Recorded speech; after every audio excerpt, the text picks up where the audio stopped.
বিশ্বনবী রাহমাতুল লিল আলামিন বলেন, আবু বকর তোমার রূহ বের করার সময় আল্লাহর ফেরেশতারা কানের কাছে কোরআনের আয়াত পড়বে আর রূহ বের করবে। আল্লাহ ওয়ালারা ওই সালাম শুনে আয়াত শুনে মৃত্যুর যন্ত্রণার কথা ভুলে যাবে।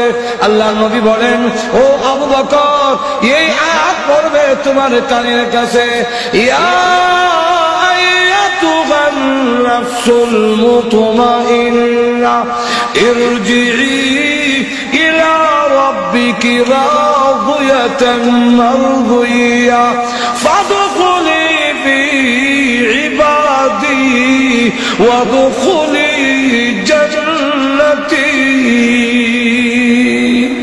হ্যাঁ তোমার কানের কাছে বলবে আবু বকর, ইয়া আইয়াতুহান নাফসুল মুতমাইন্না এই প্রশান্ত মন, ইরজিই ফিরে আয়, ইরজিই ফিরে আসো। কোথায় ফিরে যাব? ইলা রাব্বিকি তোমার রবের দিকে চলে আসো। কোন অবস্থায়? রাদিয়াতান মারদিয়া তুমি আল্লাহর প্রতি রাজি, আল্লাহ তোমার প্রতি রাজি।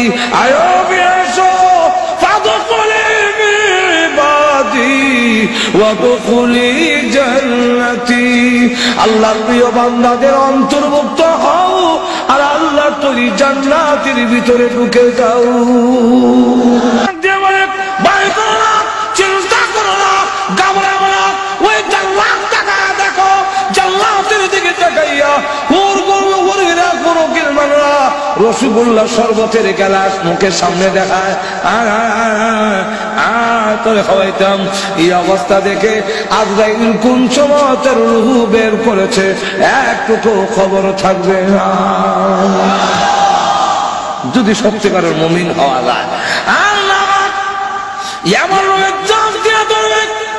হাড্ডিগুলো যখন ভাঙবে চুরমার হয়ে যাবে, চিৎকার হয়ে যাবে, তোমরা কাঁদো আমাকে একটু সাহায্য করো। কিন্তু না, কেউ সাহায্য করবে না।